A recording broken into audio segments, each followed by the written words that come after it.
convincing me and for being a very nice person and absolutely friendly and very encouraging all through these years. And I remember in the kind of hectic schedule I was going through during Manikarnika, and you were sort of following up for this to happen. And I'm so happy that I could manage it all because of you, that I'm here today. Thank you. Well, we are glad to have you over here. But first of all, you made a statement. The only solution now is the destruction of Pakistan. You're in destruction mode. Talk to us about that, first of all. Now that Wing Commander Abhinandan is back, you saw this whole ordeal, how it happened. Well, I think it was just a very sort of instinctive sentiment that we all felt at that time when we were faced with that sort of shocking incidents that took place, possibly the most brutal and the most inhuman in centuries. And I think it will always be a deep sort of a scar and a deep wound in all of our conscience. So obviously, I was deeply moved by the whole brutality of that action. And of course, I mean, if you cannot be so, such a victim of your own mind that in that moment also, you are letting your sort of thought process take over and be like, what is the best response to this? Let me think about it. It's okay, let your instinct take over. I don't really feel that every statement of mine has to be politically correct, or the Indian, sort of policy to kind of, adapt or to sort of think about. It's that what I felt. I felt like to sort of go to the border and sort of snatch somebody's gun and do the deed. So yeah, that was my very instinctive reaction. Okay, being very honest. Kangana, there's an old Punjabi nazam. Kuch shair de log bhi zalim san, kuch sanu bhi maran da shauq si. This is perfect for Kangana Ranaut in the industry. The industry bhi thodi zalim thi, aur Kangana bhi thodi suicidal thi. I mean, you've had so many fallouts with everyone, even the Karni Sena, when I think something happened, you said, I'll destroy each one of them. One after the other. I mean, and we spoke about this. You said, listen, it's do or die for me. Can you elaborate that? Sushant, you look at where I come from. I come from a situation where I really do not have a backup plan. I don't have a plan B. It's not that I wake up in the morning and think about, oh, wait a minute, how many people I can offend today and how to make my life more difficult. No, that's not how it is. I wake up in the morning thinking कि कैसे सबके बीच से मैं भी अपना रास्ता निकाल के चलूँ. But I think where I belong, where I come from, I am not seen the way, like, look at my story. Where do you find, of course, there have been supermodels and Miss Worlds from equal, small towns and, not from filmy backgrounds, but they've had either their parents' support or, like in my family, nobody had a passport when I came to Mumbai. None of my, sort of family members had ever been outside of, outside of Himachal Pradesh, maybe up till Chandigarh. And of course, my grandfather was an IS officer, but he was not with the family. He had separated long ago. So I'm trying to say that the kind of story that I have, I really had a tough time. And what option did they leave me? It's not that they left me with an option. I wish they did. I wish they let me do my thing, and I wish they did not sort of, had this do or die situation placed for me. I would have really preferred it like that. But if one of us have to die, I will make sure it's not me, isn't it? But when you say do or die, what are they doing to make your life more difficult? Are they cutting off the finances? See, what happens is people have stopped working with you? No, see, we all know that Bollywood or film industry is absolutely classist, and so is the rest of the society. So the system where it works for certain people the way it is, they were definitely going to resist when you're going to challenge it. So when I came to the industry with a film like Gangster, I won the Best Actress award in the entire Asia. And then I did not have work. at all, because they did not know what to do with an actor like that.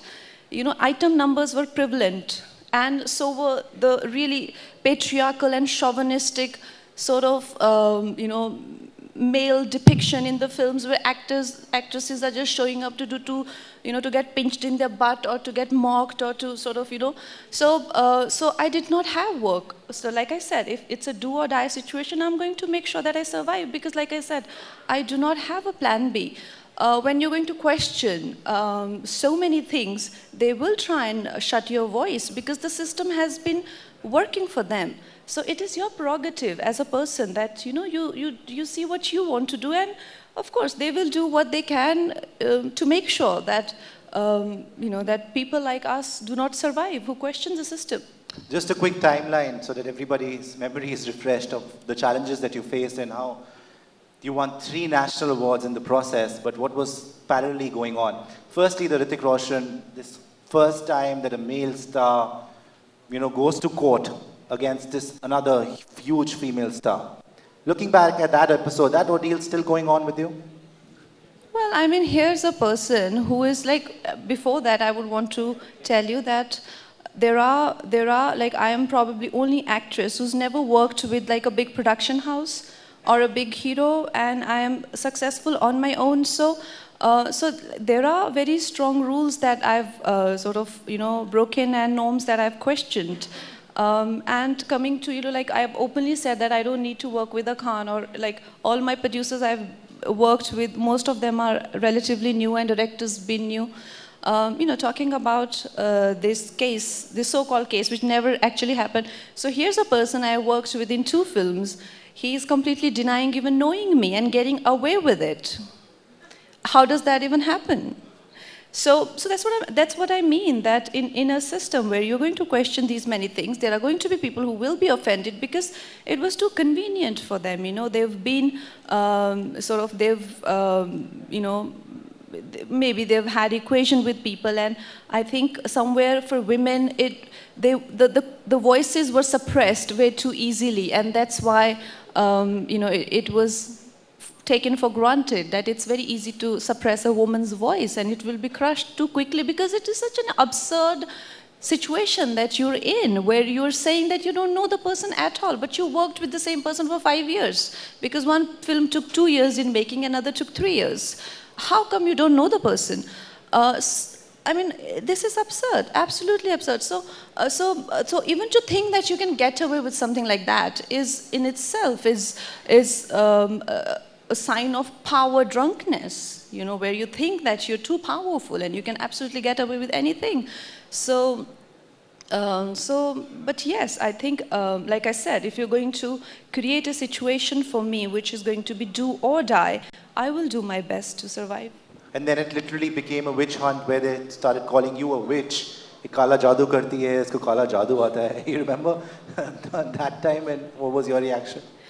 Well, yes. I mean, there have been absolutely, like I said, bizarre situations I've been in, and at one point there were 6 to 7 people attacking me simultaneously, and some of them were claiming I'm a witch, some of them I'm claiming I'm a psychopath, and some of them were saying that I'm a credit stealer, or I've stolen the subject of Rani Lakshmibai, which is actually in public domain for anyone to make.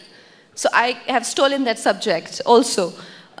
So obviously there were so many things going on, and I did not know where to begin. I've been in situations like that. But yeah, eventually everything sort of... How do you look at women empowerment in the industry? Since you arrived in the industry till now, how do you look at feminism? Are women more empowered in the industry today? Do you think so? Are women more empowered? I think you're as empowered as you think you are. I mean, it's a very individual choice. I know of women who openly say that, I do not think I deserve the kind of remuneration my male counterpart does. What do you say about that? So it is an individual choice. If you believe that you are not an equal, then of course nobody can change that. But if you are somebody who believes in the universal law of equality, then yeah, of course. What is your idea of feminism? Well, my idea of feminism, it is a word which is really misused, and especially in today's time and age. I know so many people who know nothing about equality, and they wear these badges of feminism and pay parity and fighting for the cause and all of that. But for me, I think feminism, I don't go by the book sort of definition of feminism. I've made my own definition of things, and I don't think something like feminism should be, even though, I mean, the word itself is derived from feminine or female or whatever, but why should there be only equalities, which is sort of, which is influenced or related to sex? There should be equality of life. I mean, if you ask me my definition, everyone should be equal, including animals, including vegetation, including all kind of lives on planet. So why should we restrict it to gender?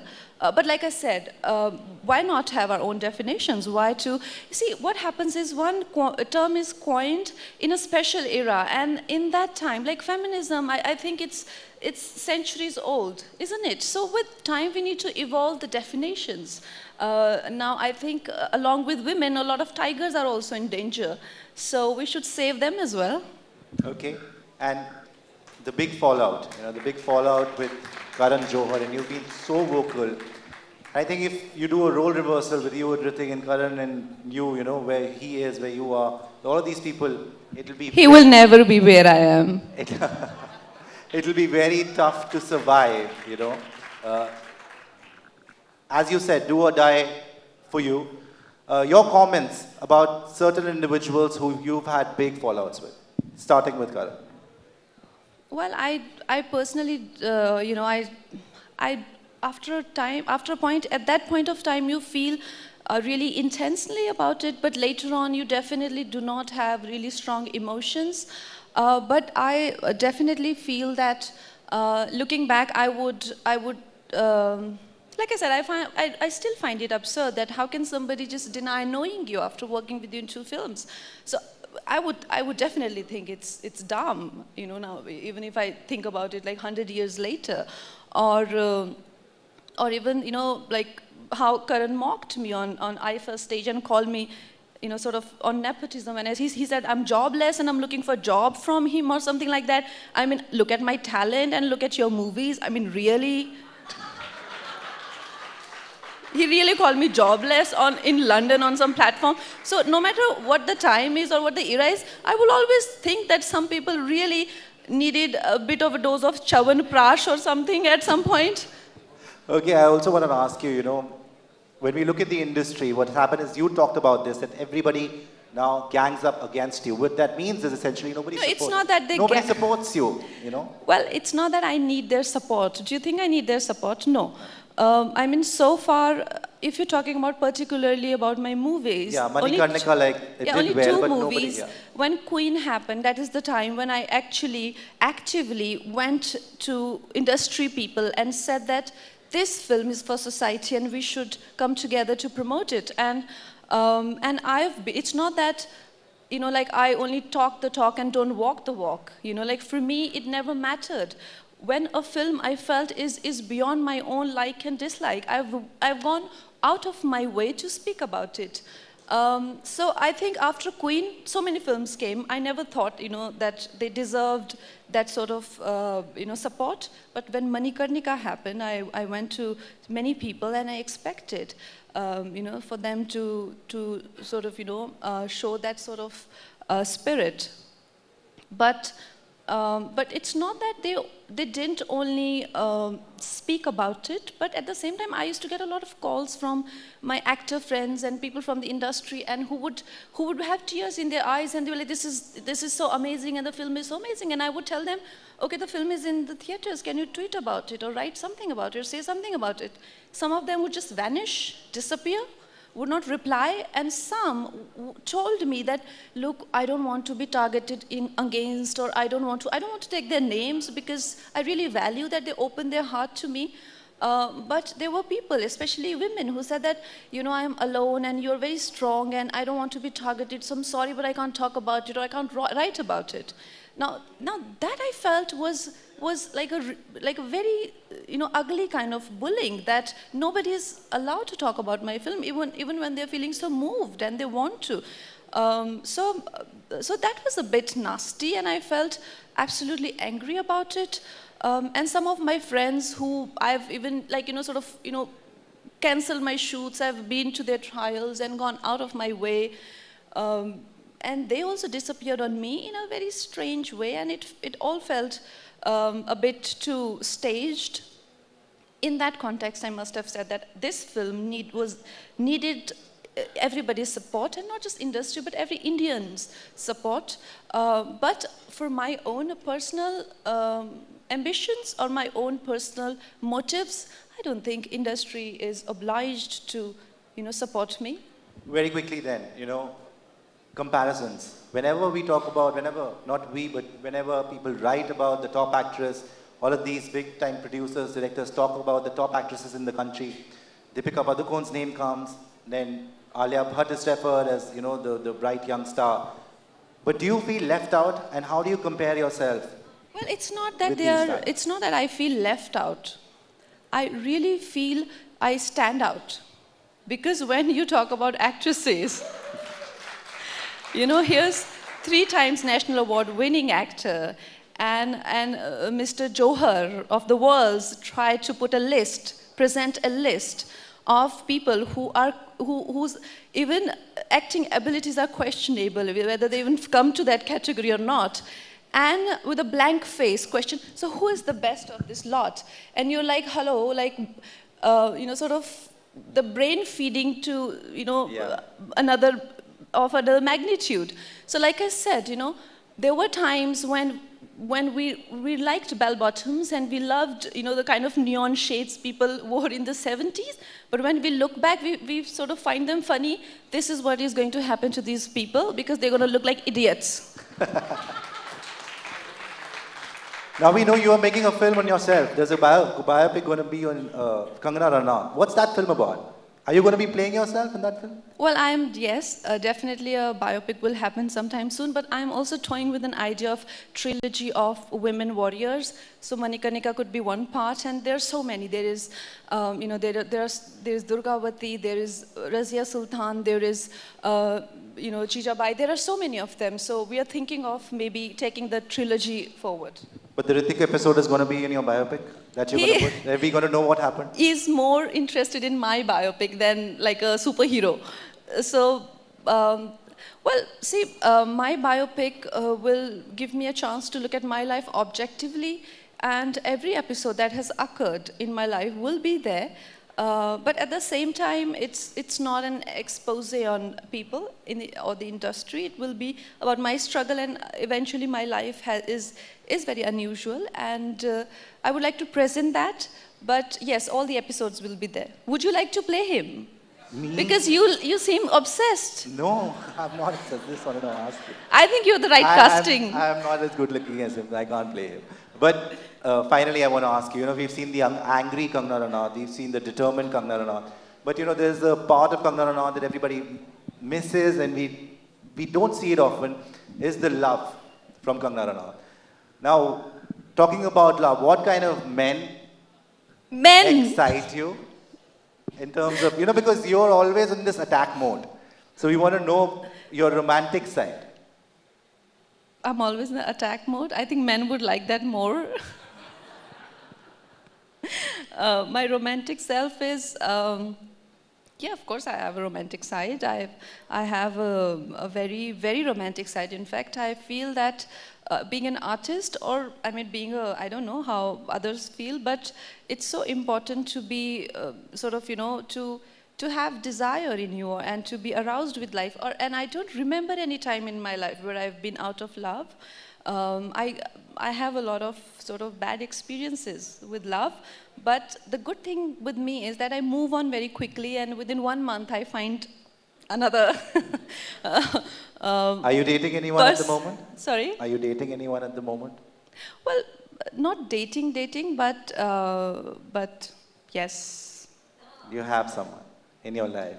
Yes. Can you elaborate on that? Can we know something about him?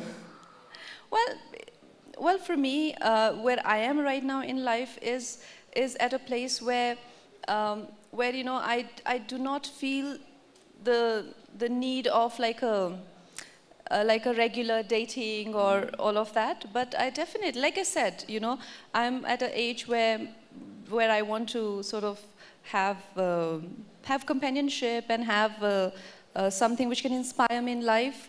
But yeah. Are you planning to settle down anytime soon? Marriage? Because there have been a lot of marriages lately. Deepika, Ranveer, Virat, Anushka. But that's not the reason for anybody to get It's married. marriage Just because season. It's marriage everybody season. is married. Yeah, of course I will get married. Of course I will, you know, would love to have a family, even though the population explosion is worrying me. But I would love to at some point. Yeah, I hope that happens. I remember what your director told me, इसके लिए कोई लड़का होगा मोटा woody Elon जैसा कोई writer होगा. Have you chosen that sort of person, or can you tell us something about the kind of man that you've chosen? Well, definitely. It's not that I've chosen somebody, but like I said, you know, like you know, you always have your mind, your body, your emotions stimulated. And I'm out of that phase where, you know, in my early 20s and mid 20s, I used to sort of, you know, have a different expectation in a relationship. But now I'm in a place where I am not as clingy as I used to be. I am a lot more easy to handle. Okay. Yeah. Okay. What, you embarrassing me? No, I'm not. Finally, Kangana, because you know, there's been a lot of talk about war. I want to know, what is Kangana Ranaut's idea of nationalism?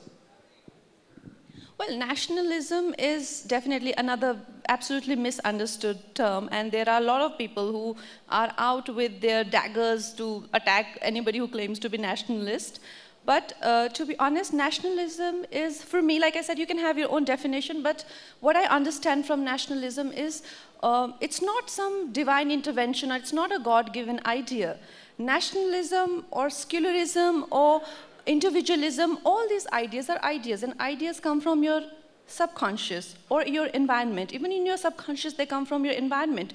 So all the ideas are just the same, but you need to know what works for you. In our country where we are today, we have the maximum population of youth, and the rich are super rich and the poor are super poor, and they're obviously 50% are dying of malnutrition. So nationalism is something which can help us uplift that huge population and to bring them to a level where you know, there can be real equality. But maybe after 50 years, it will get redundant. The idea of maybe individual liberation will be something that we should stick to. Like feminism today is relevant to me, but my daughter might just feel that, you know, like for example, slavery in 1857 or 58, the film that I did, slavery was such a thing. And today, people like us wouldn't believe, why would anybody want to enslave somebody or put their foot on somebody's finger and walk? I mean, it's so much more convenient to walk on the floor rather than walking on fingers. So, so you can't get your head around it. That would happen even with every idea comes with an expiry date.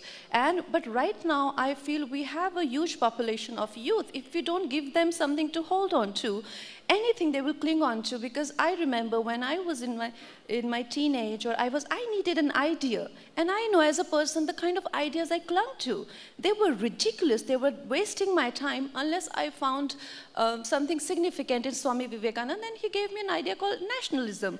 And I know it is very useful for us today, and people who, in the name of secularism, who are abusing nationalism, let me tell them, national anthem, they are not ready to stand for national anthem, they are not ready to, you know, they have no tolerance for people even going to temples. Let me tell them that you're not believing in, you know, a secular society, you're just believing in individualism. Because a secular society should be tolerant to everything.